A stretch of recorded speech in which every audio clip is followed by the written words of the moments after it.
Hello, sports fans. Larry Eater here. Stuart Weir is in Oxford, England. It's your favorite podcast, Athletics Chat, number 99, baby. Stuart, great to see you. Hello. You are back from Doha, Qatar. And how was that experience? I'm back from Doha and about to go to Birmingham. You're lucky to catch me at home. Well, I always enjoy going to Doha. This is the seventh time I have been to Doha. I think they look after you really well. It's a little bit hot for my liking. It was a little bit windy, but again, I'm not sure that they can do a lot about that. I thought it was a good meet. We can talk about some detail. Yeah, and I really enjoyed it. I think the Qatari look after you well. I was in a nice hotel at very reasonable rates, subsidized, so that I could be at the Diamond League. We were back in the Qatar Sports Club as opposed to the Khalifi Stadium, which actually is better for the Diamond League because you fill the stadium, the atmosphere is brilliant, whereas at the Khalifi, which holds 50,000, 10,000 doesn't look much, whereas 10,000 in the Qatar Sports Club looks full. Sure. Yeah, I've been listening to the mixed zone interviews with all the athletes, and Dina Asher-Smith said it best. She said the crowd was brilliant. Her and Gabby Thomas absolutely loved the crowd. Said it's really enthusiastic, great place to run. So I'm going to start out with the one that I'm curious about, the men's pole vault. Did they even start the men's pole vault, or did they just cancel it and move it till Saturday? No, they were actually out. They were actually out trying to warm up. And I actually spoke to Mondo as he came off. Can I just pause to say, he's a superstar of the sport, but what a nice young man who is always ready to have a chat. He told me he thought it was the right decision to call off the pole vault, but never in his life had it happened to him before. Wow. I confess I haven't actually looked it up, but I gathered they actually did it the following day indoors. Yes, yeah, and he went 602 meters and took a couple attempts at 612. Yeah, but no, it was a shame really because we had Renaud Lavillenie there, and it would be great to see him. Probably he's not going to compete for that much longer, I would think. I would certainly think that we'd have expected to see Mondo outdoor going over 6 meters. But, it was, Dean Asher-Smith said to me she had never run in such conditions with the wind being so strong. And so, I think Mondo said that he was very sad, but it was definitely the right decision. Yeah. What was, both 200s were fantastic. Take us through those. Well, yeah, that really was fascinating because, one expected Dean Asher-Smith perhaps to win, but it was her first 200 of the year, and she came third, and it just shows athletes are human. And the men's was phenomenal with Noah Lyles beating Fred Kerley by 300ths of a second. I mentioned this to Noah, and he said actually he hadn't noticed Fred at all until just as they crossed the line together. Fred, who seems to be able to run anything from 100, 200, 400 without changing his training, because I spoke to him, and I've got something to post on him in whenever I get around to it. I wanted this interview with him so he could tell me why he had stopped running the 400 to run the 100. Sure. And he said, I haven't. Well, he said that. Good. Yeah, he said, in fact, last year, even when I was running the 100 in the Olympics, I was still doing 400 training. Wow. Hey, he's such a phenomenal athlete, because think about it. 992 at Kip Keino last week, 1972 this week in the 200. In the mixed zone interview, he was asked, what's the most important thing to him? And he said, to win. Yeah. you know? Well, I mean, yeah, absolutely. I mean, he told me that he never goes to a meet thinking he's going to lose. And he said, I believe in myself. I believe I can beat anyone, and that's a hard person to beat. Yeah. Well, he reminds me of Devon Allen, and then I just interviewed Grant Holloway again today, and they in athletes like Fred Curley, like Grant, like Devon Allen, they all have a confidence about them that is not bragging. It's not huge ego. They seem to control it and focus it in their competition. And I would think Mondo's like that too, just from seeing him compete. And the thing, going back to Fred for a moment, he told me that when he was approaching the U.S. Olympic trials, his aim for the season was to make the Olympic team, and he was carrying a little bit of an injury before the trials, and he said the day before the entries closed, he sat down with Ricky Sims and his coach, and he said, "Look, from where I am at the moment, I think my best shot is at the 100 and the 200, not the 400." And he said that his advisor said to him, "If that's how you feel, go for it." And so he went for the 100 and the 200. From memory, he made the team in the 100 and wasn't he was fourth. He was fourth in the 200. Yeah. And in fact, didn't the three Americans do quite well in Tokyo in the 200?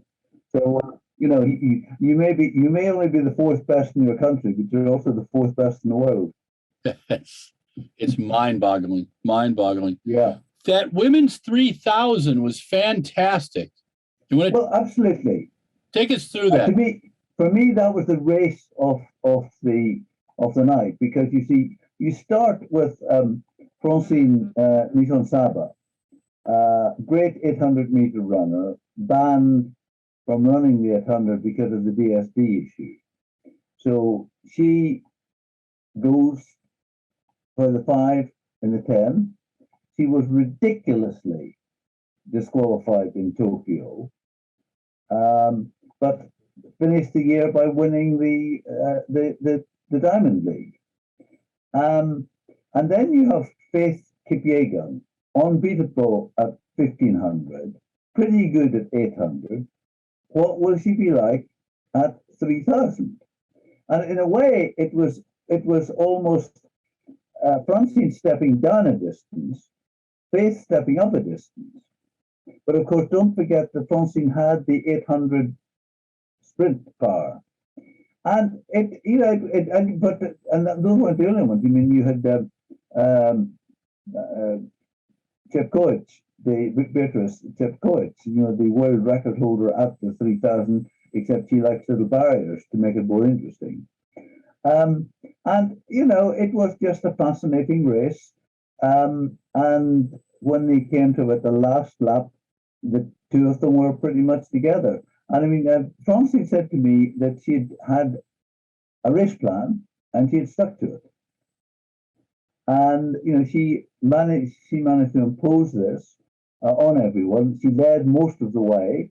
In the last lap, I began to wonder whether Faith Kipyegon, who's a pretty good runner and a pretty good tactician, who had kept in behind her, was just going to take her on the last half lap, but she couldn't. And so there it was. A great win for Francine. And again, I mean, I think she's handled herself with great dignity, over the bans and all that. And Faith told me that she is next going to Oregon for pre. Oh, cool. Yeah, no, that's gonna be a big meet. Talk to me about the surprises in the women's 400. Well, I suppose we all thought that Shawnee Miller-Uibo would do it. And she only came third. I mean, she told me that she'd had an injury after Tokyo, so she'd been a little bit late in getting into her training, and that the coach had held her back a little bit. thinking, I don't want you to push this if you're still recovering. And so, but I mean, she said she was very happy with how training had gone. I mean, I think she's a great athlete and a lovely person, but I was disappointed she chose not to speak to the media after the race. And of course, while the winner of that race, whose name has just gone from me, Marlades. yes, indeed. Polimo. Yes, Polino. She, I'm sure, would have been very happy to speak to about the race after, so unfortunately she only speaks Spanish. Yeah. And so therefore there were no comments from her. I suppose in a way it was not that surprising, but with Tamberi and Barsham there, and incidentally, Tamberi did say that they would jump for a winner, that they would not be settling for anything less than having a winner. But in the end, Tamberi didn't really do that well, and even Barsham was beaten by the Korean, who obviously hadn't read the script that he was supposed to let the local man win. Yeah, no, most definitely.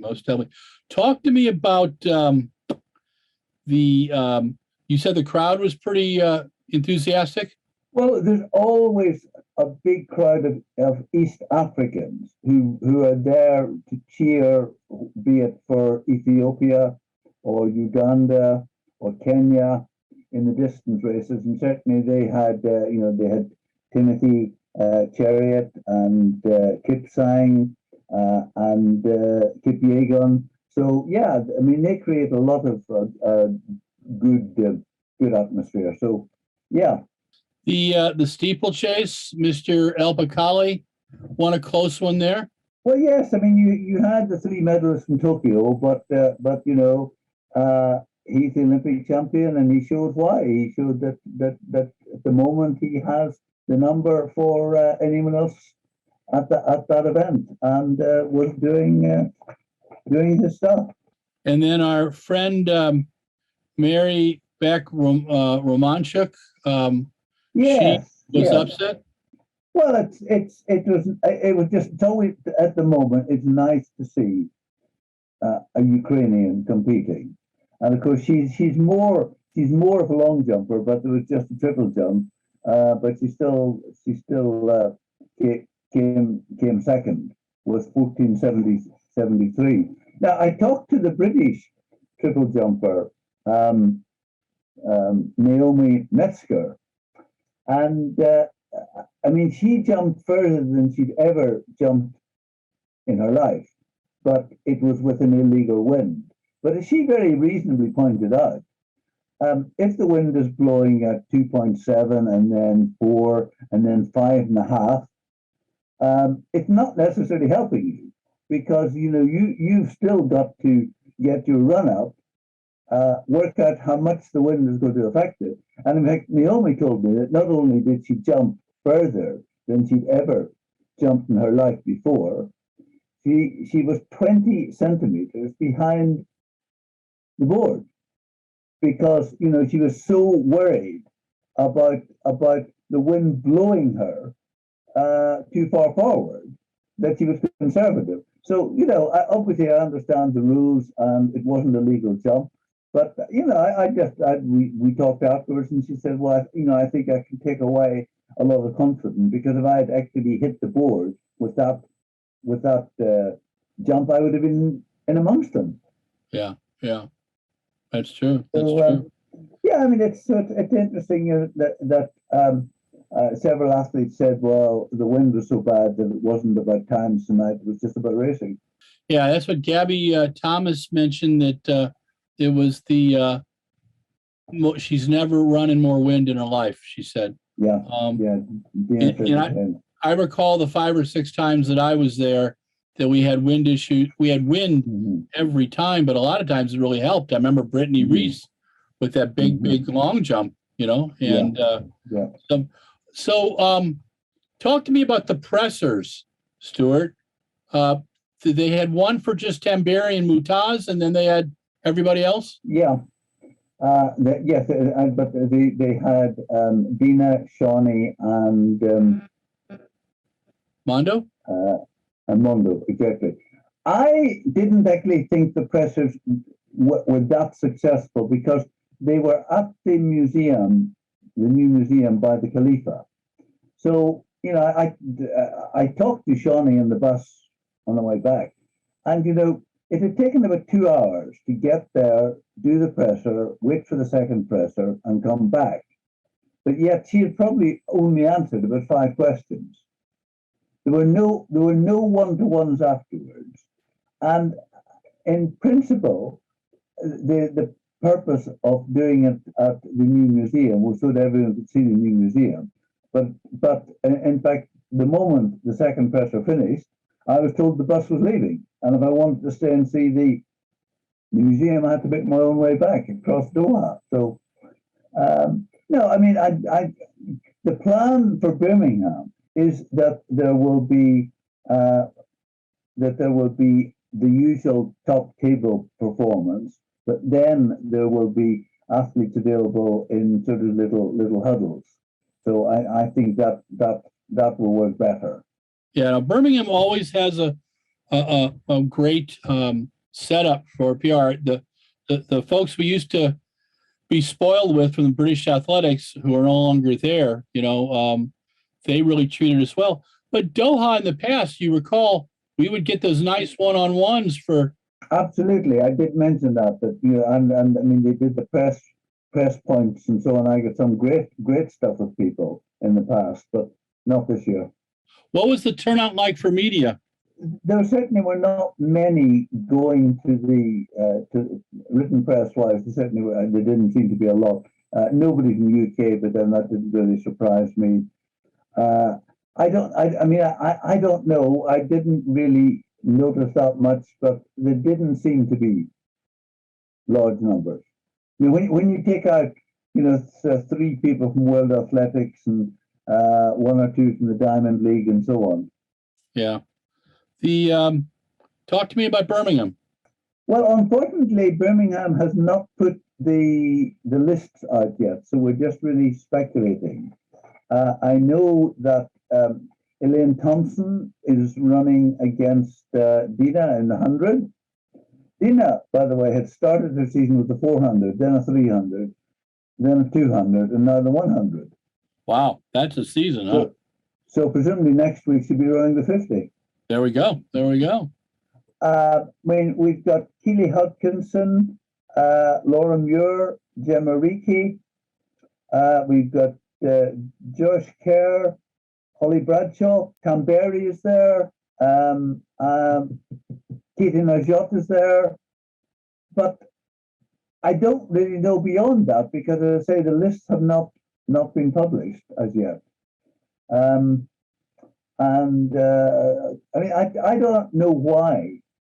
I mean, I suppose they just like to drip feed and hope they can get more publicity. But I mean, I would like to have seen more information earlier about who's going to be there, but they didn't ask my advice. How do you think ticket sales is going? Are people interested? Well, yes, but of course it's a new Alexander Stadium, which will have a much bigger capacity. But I haven't actually heard on ticket sales. But I watched a little video. Watched a little video with our friend Dave Bedford praising the night of 10,000 meter PBs, and our friend Jess Judd ran superbly. And then absolutely, Mr. Crippa from Italy won the men's race with Brit Mark Scott in second. Tell me what you've heard. Well, I wasn't there because I was on my way back from Doha at the time. But I mean, Jess Judd won the race and also got the qualifying time for Oregon. So she is selected for Oregon. Amy Louise Markov missed the Oregon time by half a second. You run for half an hour and you miss the qualifying time by half a second, which is disappointing for her.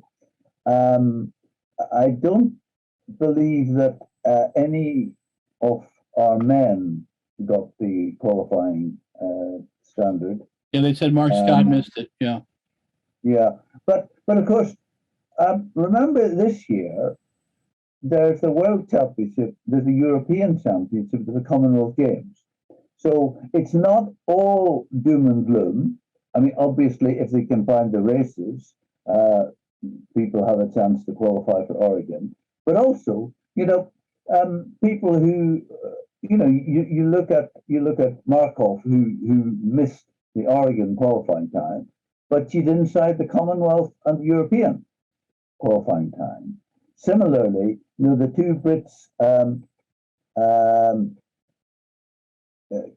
Keris and Atkin, who came second and third behind Grupa, both of them have got the qualifying time for the European and the Commonwealth. So, people were achieving qualification, just not for the Worlds. The crowd looked fantastic. There's some great video of it. We'll get that up.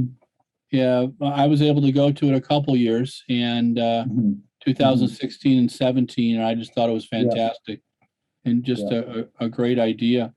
And then we come to the, go ahead. You had something else to say? Go on. No, I think we're probably going to say the same thing. No, I think they do a great job. It was great to see David there, and he's very supportive. And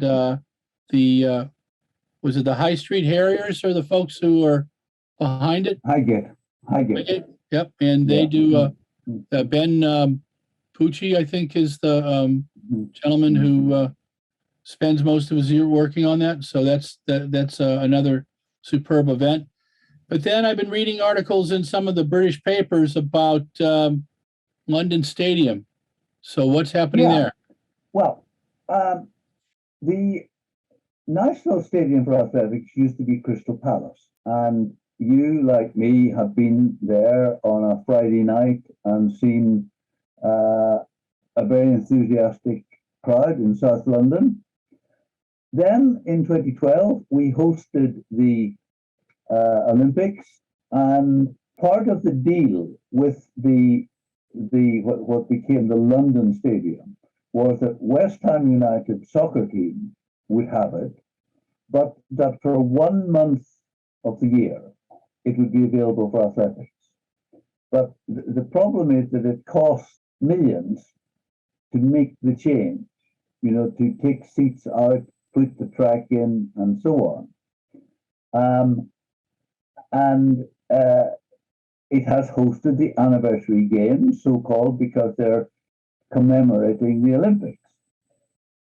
But suddenly now, Birmingham, Alexander Stadium has been renovated and had additional seating put in for the Commonwealth Games, and that will remain a dedicated athletic stadium, which is used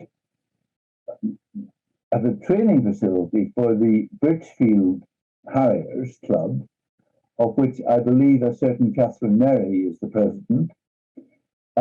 It's Birmingham. That stadium also hosts the administrative offices of UK Athletics. And the development this week is that we understand that the body set up to manage the London Stadium, because basically the government put a lot of money into it, and then the government very reasonably said, look, we don't want to put all this money into a stadium to be used for one Olympics. We want it to be used ongoing. And so they put in this body to manage it. And we understand that this body has said to British Athletics, I know you've got a long-term contract with us to use it every year, but what if we give you $20 million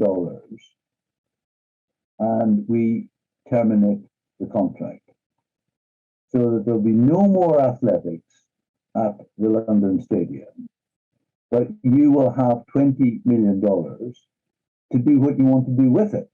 And you see, and then suddenly the idea came up was, look, what about Crystal Palace? Should we develop Crystal Palace, which again would be a dedicated athletics track and field stadium? Now, interestingly, Dina Asher-Smith was asked about that in Doha, and she's a London girl. But I mean, basically, she said, I love Birmingham. I'm really excited to see the new stadium. And, but, you know, London is the capital. Most sports have their big events in London. And I think it would be a shame if Birmingham suddenly became the centre for athletics. But I mean, this is informed rumours, I think you would call it. So we don't quite know yet what is happening. But there certainly is a real possibility that you have been to your last athletics in the London Olympic Stadium. And there's a real possibility that you might be going back to Crystal Palace. That's sad. Well, I mean, I love Crystal Palace. And I think that, you know, probably for half of that money, they could fix up Crystal Palace and put some money back into UK athletics, you know? Yeah. So I don't know. I mean, at the moment, it's all newspaper articles. I don't think that British Athletics has made any kind of statement on it. Have you spoken to John Nuttall at all? Or not John Nuttall? Oh, gosh, Jack Buckner. I'm sorry. Jack Buckner. No, he has not. I don't know whether technically he has started the job yet, but he certainly has not been made available to talk to the media. But again, the general feeling is very positive towards him. So after Birmingham, you've got what? There'll be the pre. You're not going to that. I'm not going to that. Rome would be the next. Well, will you do Rome? I'll do Rome, yes. Now that's a fun meet. I enjoyed the Stadio Olimpico. And anytime you can go to Rome, it's a wonderful experience. When are the British trials for the World Champs? It's the same weekend as the US trials. So that 20th to 20 or 22nd to 26th or something like that. Yeah. It's ours are shorter. It's just the 24th to the 26th, which is immediately after Oslo and Paris. I'm going to Oslo, but not to Paris because I would. It's just too tight to get from Oslo to Paris. I mean, basically, you'd have to lose a night's sleep and get an early morning flight. And I just decided that I'll. And then, of course, you arrive there potentially too late for pressers anyway. So, you know, you'd be going just to see the event. And I think probably I will just. I've decided not to go to Paris, but I will be in Oslo and Stockholm. Awesome. Now, those are both wonderful meets. I enjoy Oslo and Stockholm very, very much. Talk to me about so Doha. How would you rank it in terms of the past meets you've been there? Yeah, I mean, I think the quality of the athletics. I mean, from a working journalist point of view, I would say that the presser was not as good as the press points we used to have, and there were problems with the Wi-Fi. The Wi-Fi was not strong enough. I mean, I was trying to upload some videos and had to give up until I was back at the hotel. I don't know what happened there, but no, I mean, I always enjoy going there.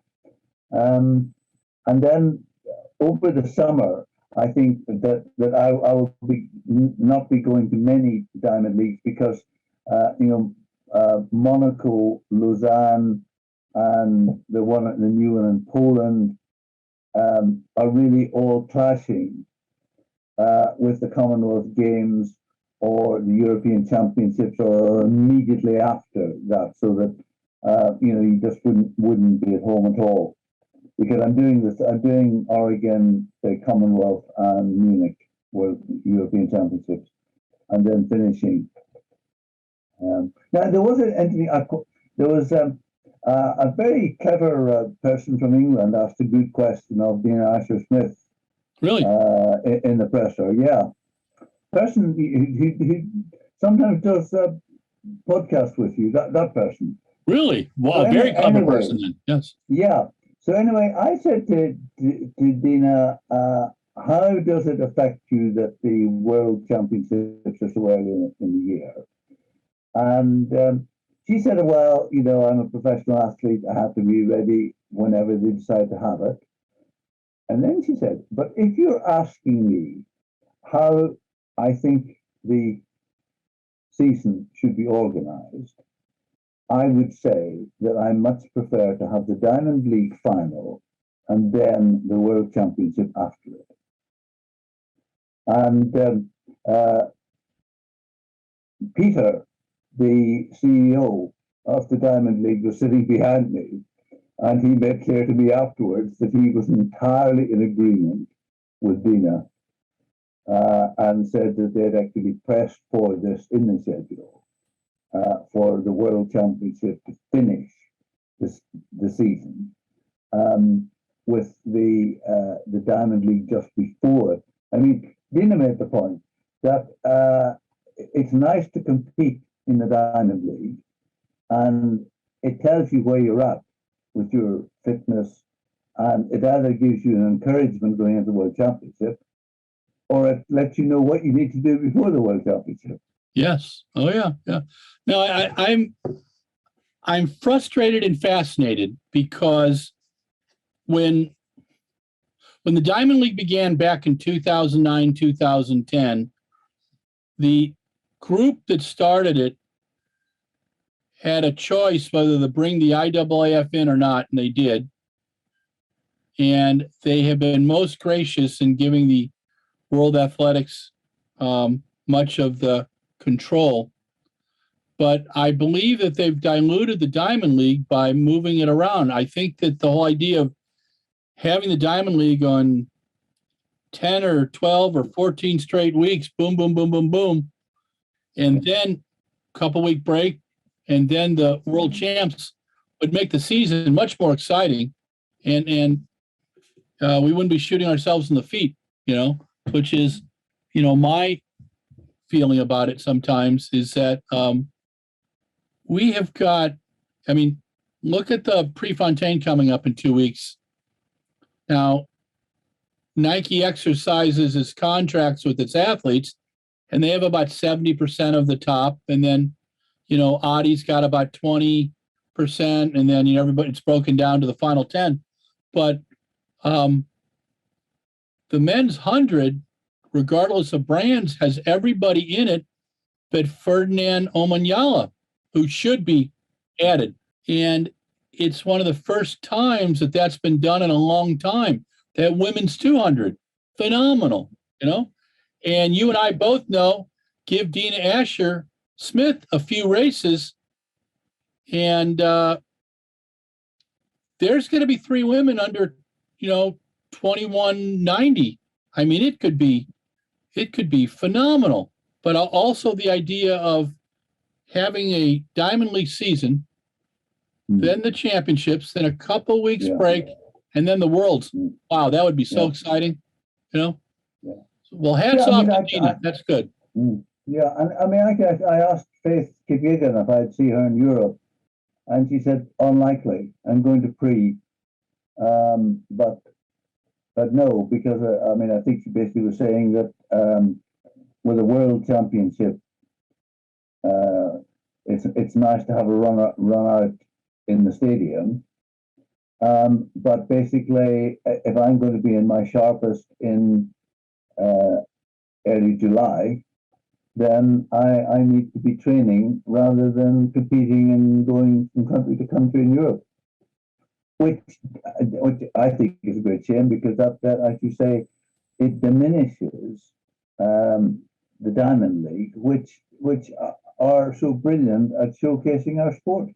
Yeah, no, it's fascinating to me because like my dream is to hit the U.S. champs, the world champs, and go to the Commonwealth Games, and then the Europeans, and then hit the last few meets after the Europeans. We'll just see, because we've got in California. I'm in Wisconsin, but in California and in Wisconsin, COVID numbers are going back up again, and we just had some friends who had a get together, and a whole bunch of people got COVID, even though they had been vaccinated, and that stuff worries me. Yeah, I mean, interesting. One of the interesting things about being in Doha was that we had to wear masks on the entire flight, and we were expected to wear masks when we were indoors. Wow, that makes sense. So, yep. But certainly, I mean, that's going back to, and I mean, I have to have a test before going. But I didn't. Nowadays, you don't need anything to get back into the UK, and there are no restrictions in the UK at all. Well, cheers. That's good. So now, as a special American, if I fly into the UK, do I have to be tested? More than likely, right? I don't think so, but you need to check it. Yeah, I will be checking all those fun things, my friend. Well, you survived Athletics Chat 99, Stuart. Yeah. You're pretty awesome. Thank you again for covering 2 meets in a week, my friend. Okay. And I will get your last couple columns up today. And really enjoyed the good, bad, and the other. That's always one of my favorite columns. You come up with some fun stuff there. Good. Okay. Right. All right. Have a lovely evening. This is Larry Eder with RunBlogRun, Athletics Chat 99. Our friend Stuart Weir and myself try to solve all the world's problems in 42 minutes. Thanks to Mike Deering, our production manager, who is very patient with us. And thanks to you, the folks who view us. Run, jump, and throw today. Tell someone you love them. Stay safe. Well, hello, sports fans. Larry Eder here. This is Athletics Chat 99, the epilogue clip. It's where I wax poetically for 2 to 5 minutes. It'll be about 2.5 today. Stuart just got back from Doha, Qatar, and to cover the first meet of the 2022 Diamond League season. And it was a fantastic event. He said some gusty winds, the men's pole vault, which they had been warming up in the old Qatar Sports Club Stadium. Seats about 10,000. But it was too windy, so they moved it into the Aspire Stadium, I believe, where they held the 2010 World Indoor Champs. So air conditioned and a little less windy. Obviously, the women's 200, the men's 200. Women's 200 was won by Gabby Thomas. Men's 200 by Noah Lyles. A great women's 3,000 between Francine Niyonsamba and Faith Kipyegon. A killer women's 400 meters. Good 1,500 with Abel Kipsang and Timothy Chariot. And some other fine events. Great crowd. Dina Asher-Smith and Gabby Thomas praised the crowd as being most enjoyable. Stuart said in Qatar, they take wonderful care of you. The hotel was wonderful. Meals are always wonderful. The little letdown this year was the way the presser was handled, in that there was an event with Mondo, Shawnee, and Dina Asher-Smith, then another one with Mr. Tambiri and Mr. Barshim at the new Olympic Museum. But not a lot of questions and no one-on-ones, which was a little frustrating. We're posting the mixed zone short interviews, and we'll have most of those up on the site for you later this week. But all in all, he thought it was a pretty darn good meet.